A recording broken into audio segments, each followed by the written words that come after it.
صباح العسل او مساء العسل على حسب ما بتشوفوا الفيديو.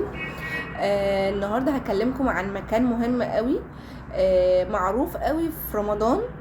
ولكن غير رمضان هو بيبقى حلو قوي، وبتنزل بيبقى منه فسحة، بيبقى منه مكان سياحي حلو قوي، وبتبقى بتتفرج على فعلا صنايعية مصر اللي بيعملوا مشغولات بايديهم. المكان ده الخيامية معروف. شارع الخيامية معروف ان هو بيعمل احلى خيم واحلى شغل هاند ميد.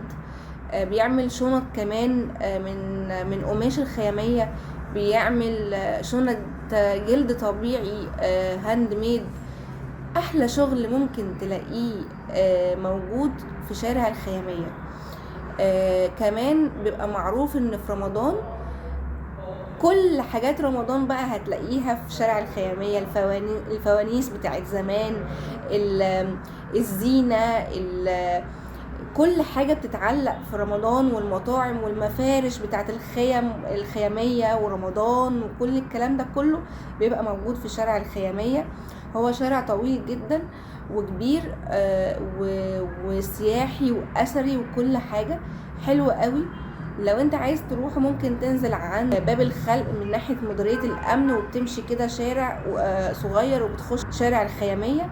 ولو انت في الحلمية الجديدة بقى اللي هي اصلا منطقتي، اللي انا بحب دايما في رمضان اخدها تمشية كده حلوة بعد الفطار، باخد شارع المغربلين، ومن المغربلين بدخل على الخيامية، ومن الخيامية بدخل على الغورية، ومن الغورية بدخل على الحسين.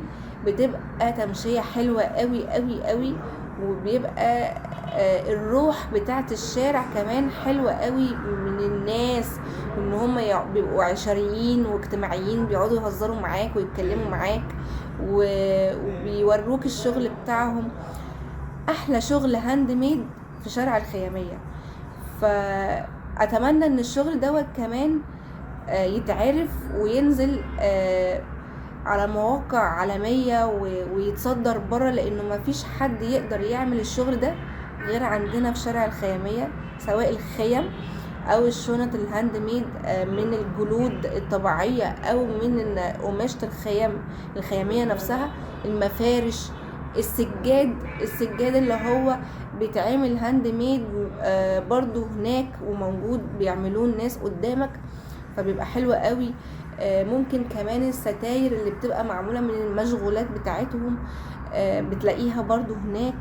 كل حاجة ممكن تتخيلها او ما تتخيلهاش موجودة في شارع الخيامية. اتمنى ان المعلومة تكون حلوة وتكون دخلت على قلبكم زي العسل كده، وباي باي.